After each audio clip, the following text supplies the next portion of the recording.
Hey guys, in this video I'll show you a main tank build for trials. It's intended for random runs in the group finder, or basically any run where you're playing with random players. You can make better specialized setups once you know your group and know what trial you're going up against. But these setups are the best default options for random runs. So if your raid leader in your core group wants you to run something different, they're most likely right. I also have an off-tank build on my website.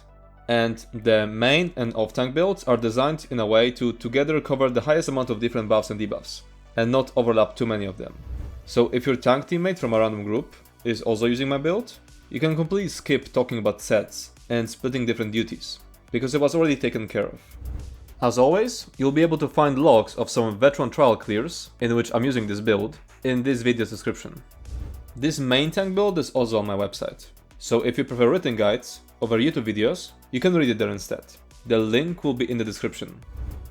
Let's start off with subclassing. The setup is going to use Dragonknight's Ardent Heart, Warden's Winter's Embrace, and Necromancer's Graveyard skill lines. The Ardent Heart will provide minor brutality for your team, which increases weapon damage by 10%. It provides a lot of sustain to you through Battle Roll passive, and grants you access to Stone Giant skill. Winter's Embrace provides major resolve buff for your entire group, and grants you access to a very strong heal, Polar Wind.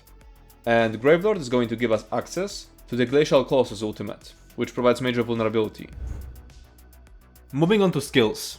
This is the base setup that will work for most situations, and which should be your starting point when making situational setups. First we have Shield Throw, with the Taunt, Sage's Remedy, and Maim combination on it. It's a ranged taunt which will heal you and apply the major Maim debuff for 10 seconds, which decreases enemies' damage down by 10%. Next we have Trample, with the Frost, Assassin's Misery, and Heroism combination on it. It's a 1.5 second channel that will grant you major heroism for 10 seconds, which translates to roughly 20 ultimate per cast. Stone Giant provides around 4% damage increase when at full stacks. The initial cast is a 0.6 second channel, so should be used with caution, as you can't block during that time. It will also proc the Mountain's Blessing passive, granting your entire group minor brutality, which increases weapon damage by 10%. Next we have Soul Burst, with the Damage Shield, Anchorage's Potency, and Courage combination on it. It's a damage shield for yourself and your teammates that consumes a Soul Gem, to grant 3 ultimate to you and your teammates, up to once every 5 seconds. It also grants everyone minor courage for 20 seconds, increasing weapon and spell damage by 215. Next we have Polar Wind, a very strong direct heal that also heals an ally, and puts a 10-second heal over time on yourself. Temporal Guard is an ultimate we won't be using, but will keep slotted for the passive minor protection, which reduces damage taken by 5%. It will also trigger the Concentrated Barrier passive. Next we have Expansive Frostcloak, a source of crucial major resolve buff for your entire group, which increases armor by 5948, which is roughly 12% damage mitigation. Next we have Wield Soul, with the Pull, Druid Resurgence, and Cowardice combination on it. It's a chain ability for stacking smaller adds that also restores 600 stamina. It should also be used on unchainable enemies to apply the major Cowardice debuff, which reduces enemies' weapon and spell damage by 430. Next we have Elemental Susceptibility, a free ability that applies the crucial major breach debuff, which reduces enemies' armor by 5948 and applies Burning, Concussed, and Chill stats effects every 7.5 seconds. Concussed applies minor vulnerability for 4 seconds, which increases enemies' damage taken by 5%, and can trigger off balance when paired with lightning elemental blockade from your healer. Chilled applies minor maim for 4 seconds, which reduces enemies' damage down by 5%, and if you were holding an ice staff the moment Chilled procced, it will also apply minor brittle for 4 seconds, which increases enemies' critical damage taken by 10%. Next up we have Elemental Blockade. This ability will constantly apply the enchant of your backbar weapon, which in our case will be Crusher. It will also apply minor breach debuff to enemies who are chilled, which reduces enemies' armor by 2974, and they will always be chilled thanks to Elemental Susceptibility. It will also grant projectile-only damage shields to you and your teammates. Ulfseth's Contingency, with the Damage Shield, Gladiator's Tenacity, and Resolve combination on it, is a damage shield for yourself and your teammates that also provides 8% damage mitigation for 8 seconds and minor resolve for 22 seconds, increasing armor by 2974. And Glacial Colossus is an ultimate that applies major vulnerability in a large area for 19 seconds in total when you count all the slams. So that was the base setup, but now I'm gonna show you a bunch of situational skills, which you can use to tailor this base setup to specific fights. Soul Burst is the first skill that has to go when you need to slot something situational, unless the situational skill specifically says that it's replacing something else. Ignis Shield is a damage shield for yourself and your teammates that also briefly grants you major mending, which increases your healing by 16%. It's a replacement for Stone Giant in more difficult fights, because it also procs the Mountain's Blessing passive, which grants your group minor brutality, which increases weapon damage by 10%. Ignis Shield will also proc the Helping Hands passive, which restores 1120 stamina, which allows you to trade magicka for stamina by repeatedly casting Ignis Shield. Inner Rage is a replacement for Shield Throw for easier fights.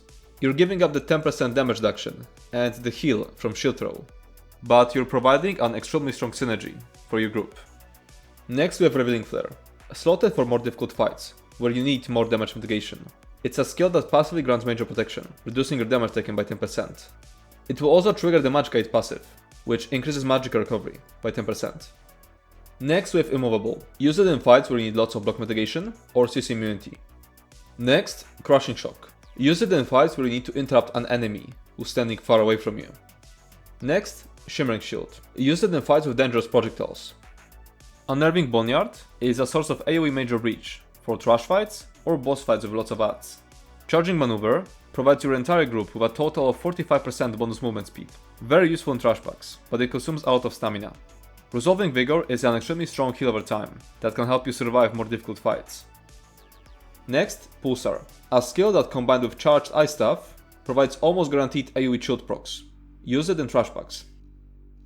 Now let me show you a bunch of examples of how your final setup could look after you apply these situational skills to your base setup.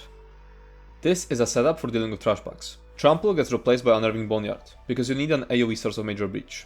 Stone Giant gets replaced by Ignis Shield, because you need some source of minor brutality. And Stone Giant is less useful in trash packs, because you won't be able to stack it up. Elemental Susceptibility gets replaced by Pulsar, so I can provide AoE Minor Brittle with it, which combined with Frost Elemental Blockade will provide AoE Minor Breach. Soul Burst gets replaced by Charging Maneuver, so you can move between trash packs faster. Ulf's Contingency and Charging Maneuver swap their places around, because it's more convenient to have Ulf's Contingency on front bar. This is a setup with lots of damage mitigation, for bosses that hit very hard. Trample gets replaced by Revealing Flare, so you can get additional 10% damage mitigation. Stone Giant gets replaced by Ignis Shield, so you can get additional stamina sustain, but also because Stone Giant is dangerous to keep up in difficult fights. Soul Burst gets replaced by Resolving Vigor, because it's an extremely strong heal over time. Ulf's Contingency and Resolving Vigor swap their places around, because it's more convenient to have Ulf's Contingency on front bar. Now as for passives, the only passive you specifically have to skip is Trifocus.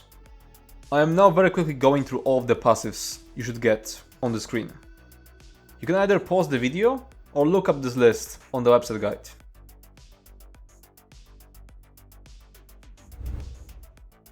Now moving on to gear. This is a base setup that will work for most situations and which should be your starting point when making situational setups. So Pearlescent Ward, Backbard Saxilus Champion, Baron Zaujus as your monster set, and One Piece Trainee combined with One Piece Druid's Braid on the front bar. Now this is a list of alternative gear that can also be used and might be easier to obtain. It basically lists all useful gear, even sets that are already in the gear table and situational tab. Now to talk a bit more about traits. Sturdy and Divines are both very good options. Which one is better depends on a specific encounter. Depending on your race and many other aspects, you might be over the armor cap, in which case you can change reinforced pieces to Sturdy or Divines.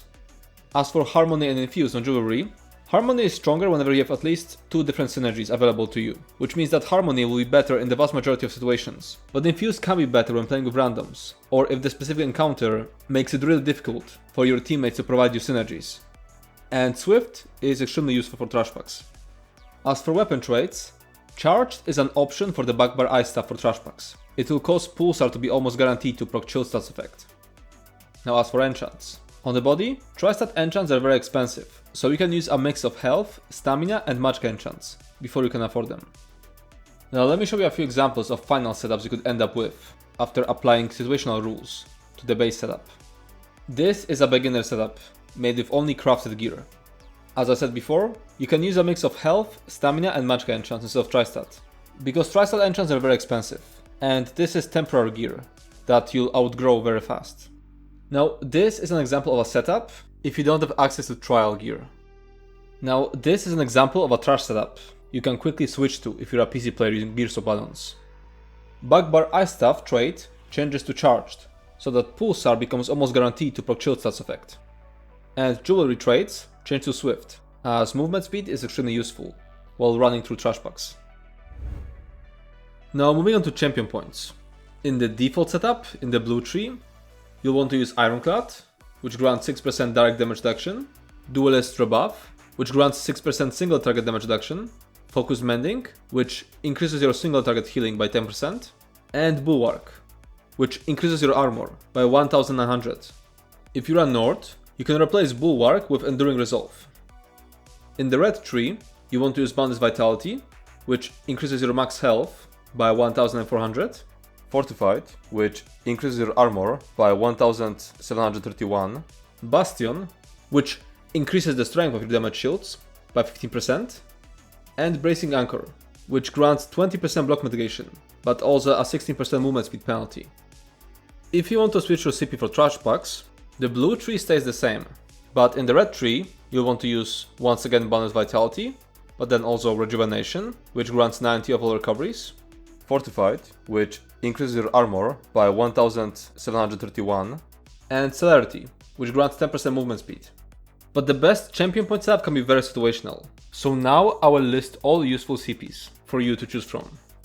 In the blue tree, you have 6 options. The 4 mitigation CPs, Bulwark, which increases your armor, and Focus Mending, which increases your healing. In the red tree, we have way more options. Bonus Vitality increases your max health by 1400. It's great for your survivability, if a fight does not have max HP based damage. Fortified increases your armor by 1731. It can help you reach the armor cap, if you're missing it in other parts of the build. Rejuvenation increases your health, stamina and magic recovery by 90. It's a decent boost to sustain when you have some slots left. Sustain by Suffering increases your health, stamina and magic recoveries by 150, while you have a debuff on yourself. It's a straight up stronger rejuvenation that only works in some fights, but there's a decent amount of fights where you'll have a constant debuff on yourself. Celerity increases your movement speed by 10%. It's great for fights where you have to constantly move around. It can also be used to offset Bracing Anchor's movement speed penalty. Bastion increases the strength of your damage shields by 15%. It will boost your Ignis Shield, Ulf's Contingency, and Soul Burst. It's especially good in fights with lots of dots. Shieldmaster decreases cost of your damages by 10%. It will reduce the magicka cost of your Ignis Shield, Ulf's Contingency, and Soul Burst by a decent amount. Bracing Anchor increases your block mitigation by 20% and reduces your movement speed by 16%. It's great for fights with constant direct blockable damage. You shouldn't combine it with Immovable, as the 2 movement speed penalties combined will reduce your movement speed to 0, making you unable to move or even dodge roll. Wardmaster reduces your damage taken by 10% while blocking under the effect of a damage shield. It will drain your stamina by forcing you to permablock, but it can be worth it in fights with absurd incoming damage that normally isn't affected by block, such as for example Flame Herald Basse. On guard increases your block mitigation by 10%, while under the effects of crowd control immunity. It will synergize with Immovable if you choose to use it, granting you even more block mitigation during that 6-second window. Arcane Alacrity reduces cost of your dodge roll by 800, while under the effect of a damage shield. Extremely niche. Expert Evasion grants you a free dodge roll every 30 seconds. Once again, extremely niche. Moving on to race. Nord is by far the best race for tanking, due to the increased armor from Rugged and ulti generation from Stalwart. You can complete any content on any race. You will just have to work slightly harder with other races, and you'll have to adjust your build and get more armor from somewhere else. Now moving on to Mundus. The best Mundus is the Yachanak, which increases your magic recovery by 310 and causes your armor pieces with the Divine trait to increase it by another 28. If you're struggling with reaching the armor cap of 33,000, then the Lady can also be a decent choice. It increases your armor by 2,744. Moving on to attributes. Majority of the times, you should put all your points into health. However, you need your max stamina to be higher than your max magicka, because the combustion synergy restores your dominant resource, and you want it to be stamina. Because of that, you might have to put some attribute points into stamina if you have passives, such as for example the Gift of Magnus racial, or items with bonuses, such as for example 1-piece bonus of Encrates' Behemoth, that increase your max magicka. Put just enough points to make your max stamina higher than your max magicka, and then put the rest into health. Now moving on to food. The best food is Orzorga's smoked bear haunch. However, it's extremely expensive, so you should use Jewels of Mithril instead. It provides only slightly lower stats than Orzorga, while being significantly cheaper. As for other useful foods, we have Orzorga's Red Frofgar, which provides more max health and magical recovery, at the cost of providing no stamina recovery at all. Stamina recovery doesn't work while blocking, so it can be a decent option if you're perma-blocking. Bewitched Sugar Skulls provides maximum resources instead of recoveries. It can be decent for fights where you need to block for a very long time during a very specific period, but the pressure is non-existent outside of that specific period, so you can recuperate stamina by heavy attacking freely. Like for example, the first boss in Lucent Citadel trial. The increased maximum resources will also increase the scaling of some of your healing abilities. And the last one is Candied Jester's Coin. Provides only max stamina and magical recovery. It can be decent when you want to reduce your max health during a specific phase of a fight. For example in Cloud Rest. You can eat it right as the execute phase starts, because maximum health becomes a detriment due to the baneful mark mechanic. Moving on to potions. Most of the time you should use the Tri-Stat potions, which restore health, stamina, magicka, and increase all the recoveries. They will greatly improve your sustain. You can craft them by combining Columbine, Baglos, and Mountain's Flower. There are better potions, but they're extremely expensive. Heroism potions can provide 100% uptime on minor heroism buff, which generates ultimate, but they're extremely expensive because they're crafted by combining Dragon Rheum, Dragon's Blood, and Columbine. And that's it for this video. If you have any more questions, you can comment down below, or join our Discord server Wildheart. As always, feedback will be appreciated. If you enjoyed this video, make sure to subscribe to my channel and check out my Twitch. Thanks for watching and see you next time.